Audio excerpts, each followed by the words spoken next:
छन् र बाँकी कहाँ सबै छन् जाति यहाँ गरेका मिली सबै गुराँस पनि फुल्छ यहाँ एउटै हो सबको रहर बनाऊ यो हाम्रो सहर एउटै हो सबको रहर बनाऊ यो हाम्रो सहर हाम्रो विराटनगर। नमस्कार। विराटनगर दूर शिक्षा कार्यक्रममा टेलिभिजन सेट अगाडि बस्नुभएका कक्षा 8 का सम्पूर्ण विद्यार्थी भाइ बहिनीहरूलाई म शिक्षक उद्धव प्रसाद पोखरेल आजको कक्षामा हार्दिक स्वागत गर्दछु। त विद्यार्थी भाइ बहिनीहरू, हामीले हाम्रो पाठ्यपुस्तकमा पढ्नुपर्ने काल र पक्षको विषयलाई लिएर म यहाँ उपस्थित भएको छु। भाइ बहिनीहरूले कक्षा 6 र 7 मा पनि काल र पक्षको बारेमा अध्ययन गरिसक्नु भएको छ। त्यहाँबाट तपाईहरुलाई धेरै कुरा अवगत भइसकेको छ र पनि हामीले कक्षा 8 मा पनि यसै विषयवस्तुको थप जानकारी लिएर अगाडि बढ्नुपर्ने भएकोले आजको कक्षामा म तपाईहरुलाई काल र पक्षको बारेमा जानकारी गराउने उद्देश्यले यहाँ उपस्थित भएको छु। भाइ बहिनीहरु, के हो त काल? काल केलाई भनिन्छ, कालले के गर्छ भन्ने विषयमा हामीले छलफल गर्नुपर्ने हुन्छ। विद्यार्थी भाइ बहिनीहरु, काल भनेको समय हो। कालले समयलाई संकेत गर्दछ र क्रियाले गरेको कामको बारेमा अवगत पनि गराउँछ। वाक्यमा प्रयोग भएका क्रियापदले बताउने समयलाई काल भनिन्छ। यसैले कालको शाब्दिक अर्थ समय हुन्छ र क्रियापदले वाक्यमा सम्पन्न भएको काम पहिले भयो कि अहिले हुन्छ कि वा पछि हुनेछ भन्ने संकेत गर्दछ। हामीले कामलाई कहिले भएको हो त? पहिले। त्यस पछाडि त्यस्तै तरिकाले अहिले, त्यस्तै पछि भनेर यसरी यो जुन तीनटा कुराहरू छ, यो पहिले भन्ने कुराले बितेको समयलाई संकेत गर्दछ भाइ बहिनी हो। त्यस्तै तरिकाले अहिले भन्ने कुराले वर्तमान समयलाई, चालु समयलाई संकेत गर्दछ भने पछि भन्ने कुराले पछि हुने कुरालाई संकेत गर्दछ। यसैको आधारमा हामीले यहाँ मैले तीनटा उदाहरण प्रस्तुत गर्दछु भाइ बहिनीहरु। एउटा छ पहिलो उदाहरण, विकासले उपन्यास पढ्यो। कहिले? पहिले पढ्यो, यो भूतकाल हो भाइ बहिनी हो। त्यस्तै तरिकाले अमर उपन्यास पढ्छ। कहिले पढ्छ? अहिले, यो वर्तमान काल हो। त्यस्तै तरिकाले रमेश उपन्यास पढ्नेछ। कहिले? पछि भनेर संकेत गरिएको छ, यो भविष्यकाल हो। तसर्थ हामीले के बुझ्नु पर्यो भने पहिले भनेको बितिसकेको अथवा भइसकेको समयको बारेमा जानकारी गराउने काललाई हामीले के भन्यौं? भूतकाल भन्यौं। विकासले उपन्यास पढ्यो, मैले कविता लेखेँ जस्ता कुराहरू यससँग सम्बन्धित छ। त्यस्तै तरिकाले यहाँ अमर उपन्यास पढ्छ कहिले भन्दा अहिले, यसले वर्तमानलाई संकेत गरेको छ, अहिलेको चालु समयलाई संकेत गरेको छ। तसर्थ यो भनेको वर्तमान काल भयो। यसमा म उपन्यास पढ्छु, रामशरणले कविता लेख्छ जस्ता कुराहरू योसँग सम्बन्धित छ। त्यस्तै तरिकाले पछि हुने अथवा आउने समयको बोध गराउनेलाई चाहिँ हामीले के भन्छौं? भविष्यकाल भनेर भन्छौं। यसरी काल भनेको समय हो, यसको शाब्दिक अर्थ भनेको समय हो। यसलाई हामीले सरसरी रूपमा विभाजन गरेर पनि हेर्न सक्छौं। तसर्थ म यहाँ यसको सामान्य अलिकति थोरै विभाजन गरेर पनि देखाइदिन्छु। यही परिभाषाको आधारबाट हेर्दा हामीले काललाई 3 भागमा विभाजन गरेका छौं। यहाँ मैले काल भनेर लेखेँ भाइ बहिनी हो। त्यसपछि यसका 3टा प्रकारमा हामीले एउटा भूतकाल भनेर लेख्यौं यहाँ, त्यस पछाडि अर्को लेखौं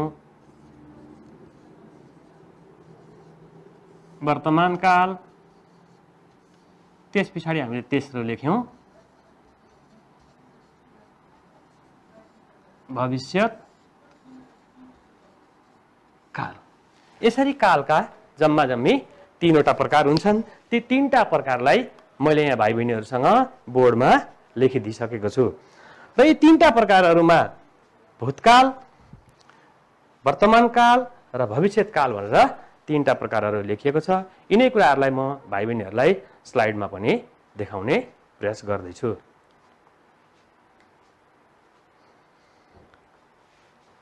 अब यहाँ मैले भाइ बहिनीहरुलाई यसका आधारमा क्रियापदका काललाई तीन प्रकारका हुन्छन्, ती यस प्रकार रहेका छन् भनेर प्रस्तुत गरेको छु। भूतकाल छ। भूतकाल भनेको वाक्य सम्पन्न भएको काम, पहिले भएको कुरा बुझाउने। भूतकालले बितिसकेको कुरालाई संकेत गर्दछ भाइ बहिनी हो। जुन कुरा पहिले नै भइसकेको छ, पहिले नै हुँदै थियो अथवा सामान्य रूपमा पहिले भएको थियो भने त्यसलाई चाहिँ हामीले भूतकाल भनेर बुझ्नुपर्छ। यहाँ वाक्य सम्पन्न भएको काम, पहिले भएको कुरा बुझाउनेलाई हामीले भूतकाल भन्दछौं भनेर परिभाषित गरिएको छ। र यसको उदाहरणको रूपमा मैले कथा पढे, म कथा लेख्दै थिएँ, त्यस्तै गरी मैले कथा पढेको थिएँ, हामीले कथा पढेका छौं र हामी कथा पढ्थ्यौं, पढेछौं र पढ्छौं। एकपल्ट फेरि ध्यान दिएर सुन्नुस् त भाइ बहिनी हो। मैले कथा पढे, यो सामान्य रूपमा प्रस्तुत भएको छ भाइ बहिनी हो। म कथा लेख्दै थिएँ, यो अपूर्ण रूपमा प्रस्तुत भएको छ। मैले कथा पढेको थिएँ, यो पूर्ण रूपमा प्रस्तुत भएको छ। हामीले कथा पढेछौं, यो अज्ञात रूपमा प्रस्तुत भएको छ र हामी कथा पढ्थ्यौं भनेर अभ्यस्त भूतको रूपमा प्रस्तुत भएको छ। यो पक्षको विषयमा आएर हामी प्रवेश गरिसकेपछि यसको बारेमा थप हामी जानकारी हासिल गर्दछौं। र भाइ बहिनीहरूले के बुझ्नु पर्यो भने भूतकालीन क्रियापदमा धातुमा गएर हामीले यो, यौ, ए जस्ता रूपहरू जोडियो भने भूतकालीन क्रियापद हुन्छ भनेर बुझ्नु पर्यो। यसमा ए, औ को रूपको प्रयोग हुन्छ। र दोस्रो छ वर्तमान काल। वर्तमान कालमा उल्लेख गरिएको काम अहिले हुने वा चालु समयमा हुने कुरा बुझाउँछ भने त्यसलाई चाहिँ हामीले वर्तमान काल भन्दछौं। वर्तमान कालमा चाहिँ के हुन्छ भने भाइ बहिनी हो, अहिलेको समयमा काम भइरहेको छ। जस्तै उदाहरणको लागि म कथा पढ्छु, मैले भूतकालीन क्रियापदमा भाइ बहिनीहरूलाई मैले कथा पढेँ भनेर बनाएको थिएँ।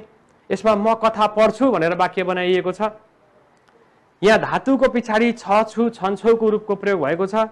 म कथा पढ्दैछु, मैले कथा पढेको छु भनेर वर्तमान कालका उदाहरणको रूपमा हामीले प्रस्तुत गर्न सक्छौं। र यसरी हामीले वर्तमान काल भनेको चाहिँ अहिलेको चालु समय, भइरहेको समयको कुरालाई संकेत गर्नको लागि प्रयोग गरिएको हो। त्यस्तै तरिकाले तेस्रो छ भविष्यत काल। भविष्यत कालमा उल्लेख गरिएको काम पछि हुने कुरा बुझाउँछ। जसले चाहिँ कुनै पनि कुरा उल्लेख गरिएको छ, यहाँ वाक्यमा उल्लेख गरिएको काम पछि हुने कुरा बुझाउने क्रियापदको समयलाई भविष्यत काल भनिन्छ भनेर परिभाषित गरिएको छ। यसैको आधारमा हामीले के बुझ्नु पर्यो भने वाक्यमा उल्लेख गरिएको काम चाहिँ पछि हुने रहेछ, आउने समयमा हुने रहेछ भन्ने कुरा बुझाउनको लागि चाहिँ भविष्यत कालको रूपलाई प्रयोग गरिएको छ। र यसैले हेर्दा यहाँ म कथा पढ्ने छु भाइ बहिनी हो, भविष्यत कालमा धातुको पछाडि ने छ, ने छु, ने छौ, ने छिन् का रूपायक प्रत्ययहरू हामीले लगेर जोड्नुपर्छ। त्यसैले म कथा पढ्ने छु, म कथा पढ्दै हुनेछु, मैले कथा पढेको हुनेछु भनेर यसरी हामीले काललाई तीन तरिकाले सरसर्ती रूपमा हेरेका छौं। एउटा भूतकाल, दोस्रो वर्तमान काल र तेस्रो भविष्यत काल। यसरी हामीले यी परिभाषा तथा उदाहरणबाट बितेको समयको बोध गराउने भूतकाल रहेछ, अहिलेको समय अथवा चालु समयको बोध गराउने वर्तमान काल रहेछ र पछि हुने समयको बोध गराउनेलाई भविष्यत काल भनिँदो रहेछ भन्ने कुरा सरसर्ती रूपमा बुझ्नु पर्यो। यो त थियो कालको सरस्वती सामान्य परिचय। मैले भाइ बहिनीहरूलाई वास्तवमा काल भनेको समय नै हो। कालको शाब्दिक अर्थ समय हुन्छ। कालले समयलाई नै सङ्केत गर्दछ र यसरी सङ्केत गर्ने कुरालाई हामीले तीन तरिकाले हेर्नु पर्दछ। एउटा भूतकालीन रूपमा हेर्नुपर्छ, अर्को वर्तमानकालीन रूपमा हेर्नुपर्छ र अर्को भविष्यको रूपमा हेर्नुपर्छ भनेर यहाँहरूसँग चर्चा गरिसकेँ। र यस पछाडि मैले अब पक्ष के हो त पक्षको बारेमा पनि हामीले बुझ्न जरुरी छ। र भाइ बहिनीहरू जसरी काललाई हामीले शाब्दिक अर्थमा समय भनेर बुझेका छौँ त्यस्तै तरिकाले पक्ष चाहिँ के हो त भनेर त्यो पनि बुझ्न जरुरी छ। कुनै कालभित्रको विशेष अवस्थालाई पक्ष भनिन्छ। कालभित्रको पनि विशेष अवस्था, जस्तो मैले अघि भाइ बहिनीहरूलाई भूतकालीन क्रियापदका 5वटा वाक्यहरू प्रस्तुत गर्ने, ती 5वटा वाक्यभित्र सबै एकै खालका वाक्यहरू थिएनन्, पृथक पृथक वाक्यहरू थिए। तिनै कुराहरूलाई बुझ्नको लागि हामीलाई पक्ष बुझ्नु जरुरी छ। पक्षले कुनै समयभित्र काम भएको, हुँदै गरेको वा सम्पन्न भएको आदि कुराको जानकारी दिन्छ।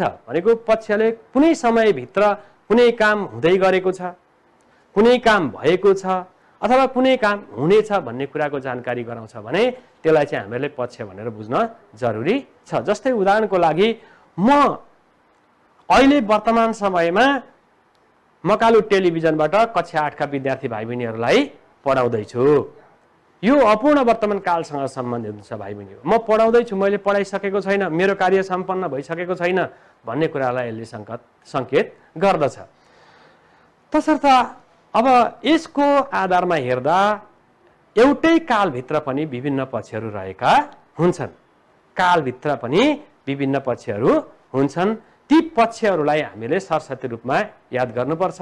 भाइ बहिनीहरूले कक्षा 7 मा पनि यो कुरालाई पढिसक्नु भएको छ।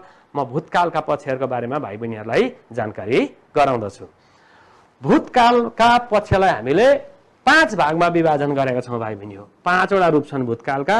यी 5वटा रूपहरू हामीले स्लाइडमा पनि सरस्वती रूपमा हेरिसकेका छौँ। यी 5वटा रूपमा पहिलो छ सामान्य भूत। पहिलो छ सामान्य भूत। अनि यसलाई हामीहरूले यहाँ सामान्य, अपूर्ण, त्यस पछाडि पूर्ण, अज्ञात र अव्यस्त भनेर यसरी 5वटा भागमा हामीले यसलाई विभाजन गरेर हेरेका छौँ।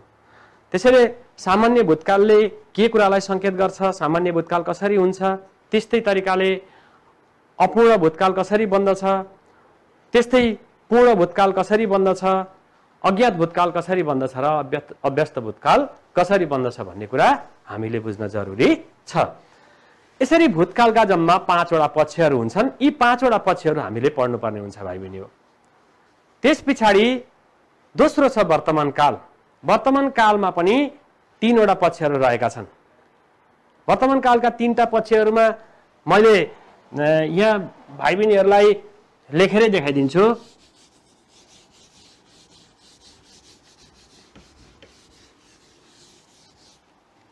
जस्तो मैले यहाँ वर्तमान काल लेखेँ। वर्तमान काल, यसलाई यस्तो गरिदिउँ। यसमा सामान्य वर्तमान, त्यस पछाडि अपूर्ण वर्तमान अनि त्यस पछाडि पूर्ण वर्तमान। यसरी हामीले वर्तमान कालका 3टा पक्षको बारेमा चर्चा गर्नुपर्छ। र सामान्य वर्तमान काल कसरी बन्छ, अपूर्ण कसरी बन्छ र पूर्ण कसरी बन्छ भनेर हामीले क्रमिक रूपले पछाडि पढ्दै जान्छौँ। म मात्रै कतिवटा पक्ष हुन्छन् भनेर भाइ बहिनीहरूलाई जानकारी गराउने कोसिस गरिरहेको छु। त्यस्तै तरिकाले अर्को पढ्नुपर्छ हामीले भविष्यत काल। र भविष्यत कालका पनि भाइ बहिनी हो तीनवटै पक्ष हुन्छन्। यो भविष्यकालको पक्षको बारेमा पनि म यहाँ सरसर्ती रूपमा जानकारी गराउँदछु।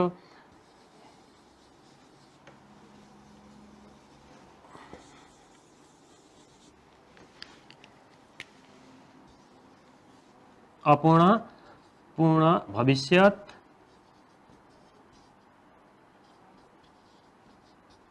त्यस्तै तरिकाले अपूर्ण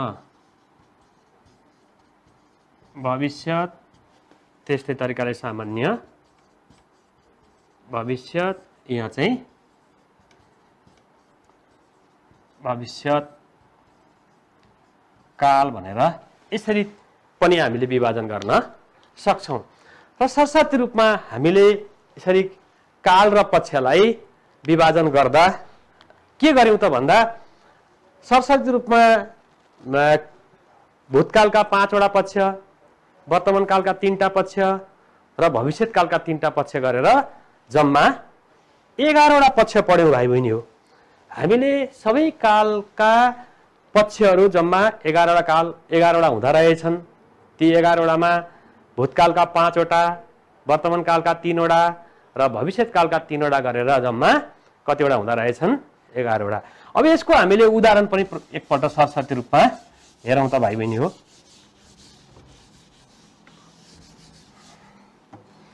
सरसर्ती रूपमा हामीले उदाहरण पनि हेर्दै जाउँ। मैले यहाँ एउटा चक्र बनाएको छु भाइ बहिनी हो।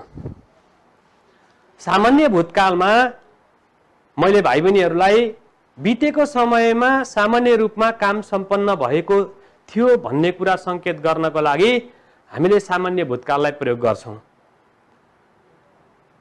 सामान्य भूतकालीन कुराहरू रूप जनाउनको लागि हामीले धातुका पिछाडी ए एउ इस एउ नु भयो यो ई जस्ता रूपायक प्रत्ययहरू जोड्नुपर्छ। अब यसरी जोड्ने क्रममा हामीले सरसर्ती रूपमा के गर्न सक्छौं भने ए कहाँ लाग्छ त्यो चाहिँ हामीले बुझ्न जरुरी छ भाइ बहिनी हो।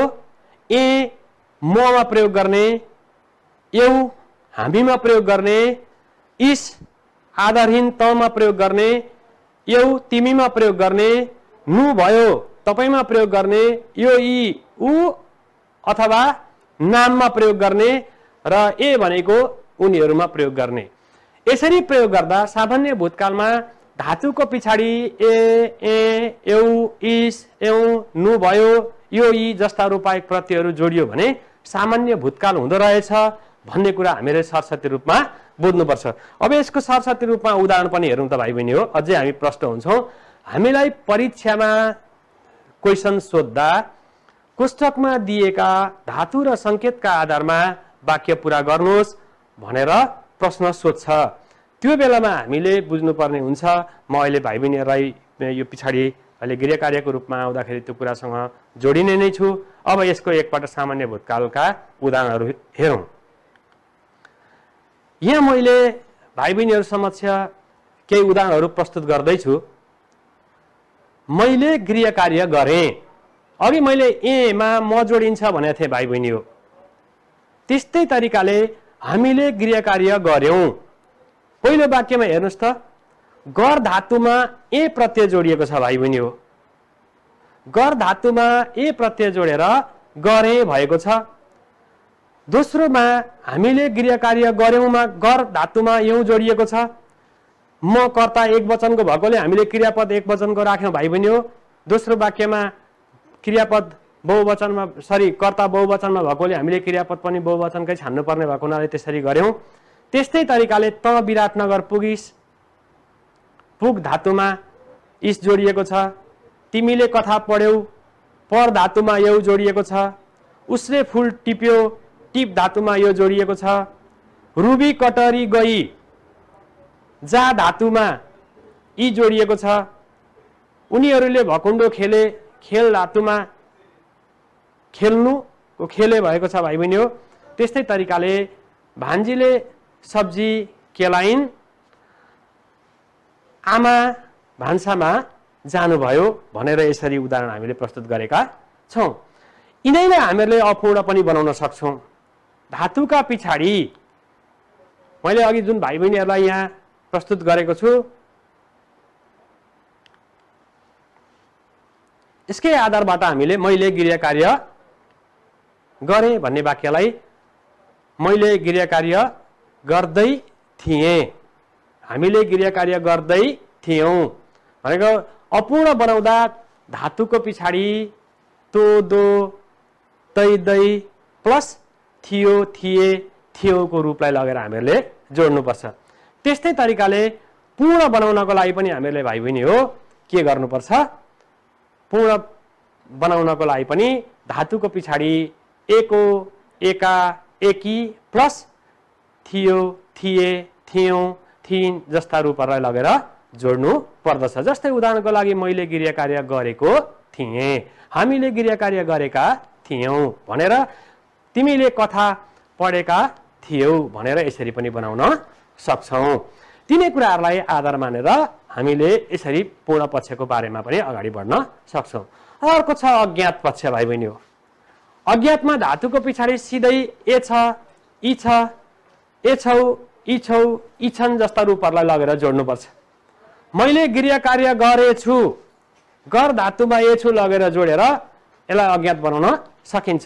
त्यस्तै तरिकाले हामीले गृह कार्य गरेछौं भनेर ए छौं बनाउन सकिन्छ। यसरी पनि हामीले गर्न पर्दछ। र त्यस्तै तरिकाले अभ्यस्त भूतकाल हामीले गर्नुपर्ने हुन्छ। अभ्यस्तमा पनि के छ भने भाइ बहिनी हो अभ्यस्त भनेको पहिले चाहिँ बानी परिसकेको तर पछि क्रमिक रूपले आएर ती कुराहरू छुट्दै छुट्दै छुट्दै गएको कुरालाई अभ्यस्त भनेर भनिन्छ। त्यही अभ्यस्तको रूपमा हामीले हेर्दाखेरि के बुझ्नु पर्यो भने जस्तै रामले खोलामा माछा मार्थ्यो, राम खोलामा माछा मार्थ्यो, धातुको पछाडि थ्यो थे थीका रूपहरू जोडियो भने अभ्यस्त भूतकाल हुन्छ।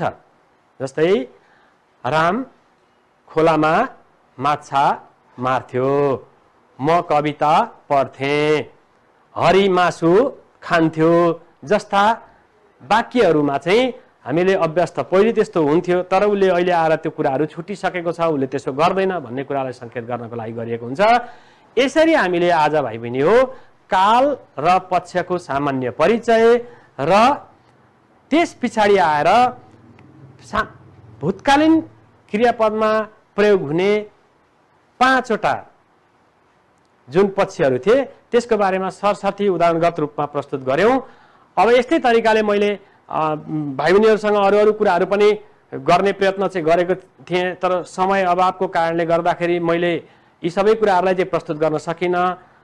अब आगामी दिनका कक्षाहरूमा म भाइ बहिनीहरूसँग पुनः उपस्थित भएर यो कुरालाई पूरा गर्ने प्रतिबद्धता सहित आजको कक्षाबाट म बिदा माग्दछु र यहाँ कार्यक्रममा आएर यति समय उपलब्ध गराइदिएकोमा म आयोजकलाई हार्दिक धन्यवाद दिँदै म यहाँबाट बिदा हुन्छु। हस्त धन्यवाद।